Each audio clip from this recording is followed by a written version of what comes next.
This week, the Union government introduced the Delhi Services Bill in the Parliament. Now, we'll talk about what this Delhi Services Bill means and what were the reasons behind the introduction of the Delhi Services Bill. We'll also go into a short background of this Delhi Services Bill. So, in 1991, the Union government, the government of the day, brought in an amendment 239AA, which renamed Delhi as the National Capital Territory of Delhi. In the process, it amended certain parts of the constitution, which clearly said that in the event of any disagreement between the Union government, between Delhi's government and the Lieutenant government, the will of the Lieutenant Governor is free to refer the matter to the Home Ministry, which in this case is the Union government. Now, over a period of time, there were no disputes between the Lieutenant Governor and Delhi's government as to how the National Capital Territory of Delhi's government should be run. However, over the past few years, there have been several frictions between both the two wings of the government, namely the Delhi government and the Lieutenant government. In 2018, the Supreme Court ruled that the Lieutenant Governor of Delhi has the power to make transfers and postings of Delhi's bureaucrats. Right? Now, we must understand that ultimately any government is run by its bureaucrats. The legislators or the legislative assembly or the parliament can make laws, but those laws have to be executed by the government's bureaucrats. So that power lay with the Lieutenant Governor until the Supreme Court decision, which came in 2018, which said that yes, the Lieutenant Governor has the power to make transfers and postings of bureaucrats in the Delhi government. However, in 2022, another Supreme Court judgment said that no, except for public order, land and police, all the other parts of the bureaucracy have to be controlled by the city's government, by Delhi's government. Now, this was a major friction.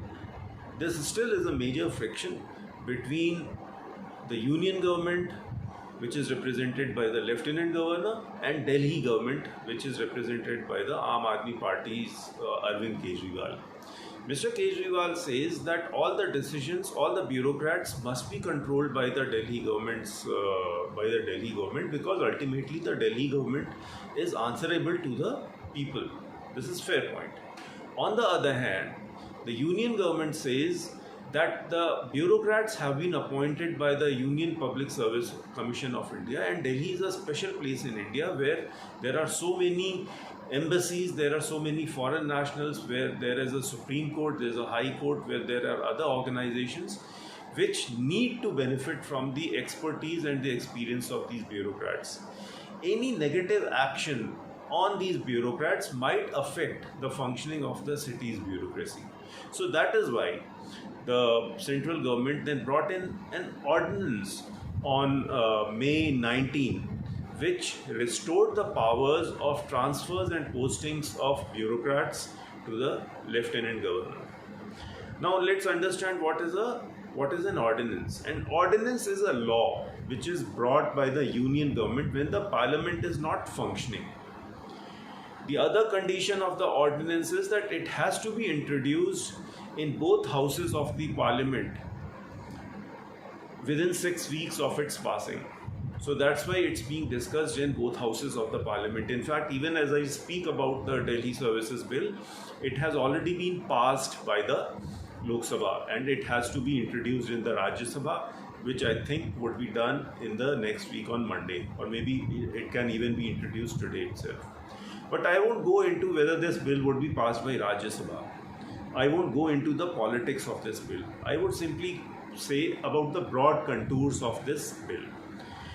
So the first important contour or the first important feature of the Delhi Services Bill is that it mandates the union government to create a National Capital Services Authority, which is a 3-member board which will discuss and recommend the names of the bureaucrats belonging to the Group A of the DANIX cadre regarding various transfers and postings in the Delhi government. What is DANIX? So DANIX is a cadre of officers which only serves in Delhi and Andaman Nicobar islands. So these are special officers. These are still governed by the union government, but they work only in these territories.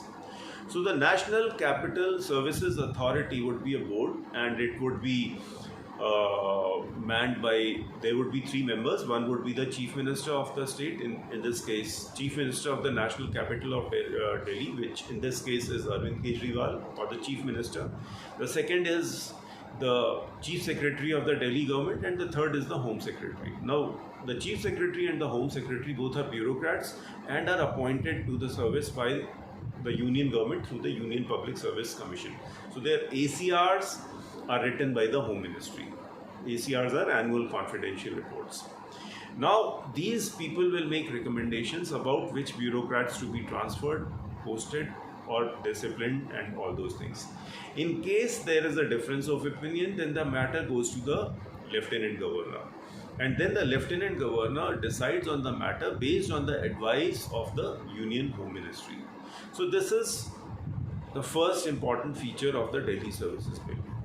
The second important feature of the bill is that all appointments to the boards or commissions or the various corporate bodies or corporations in Delhi which have been created by the Parliament, all those appointments will be done by the Lieutenant Governor and not the Delhi government.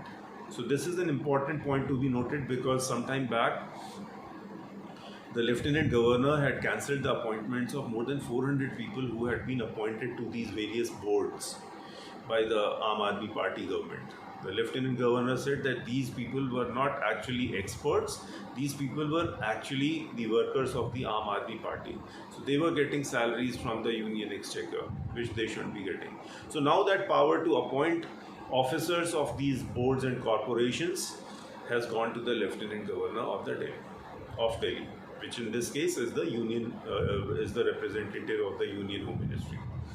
The third important thing is that now it won't be mandatory for the National Capital Service Authority to send its annual reports to the Parliament. That this key feature was there in the ordinance, but in the Delhi Services Bill, this key feature has been removed. So broadly speaking, the Delhi Services Bill actually empowers the central government to make transfers and postings of officers, Group A officers in the DANIX cadre. And once this ordinance is passed, once this services bill is passed in both the houses of the Parliament, then it becomes law. And I doubt whether the Supreme Court would be interested to overturn that law, because it is the duty of the Parliament to make laws. However, any law which goes against the fundamental or the basic structure of the Constitution can get overturned by the Supreme Court. So these are the broad specific features of the Delhi Services Bill. I hope you liked this video. If you did, please like and share this video. Thank you.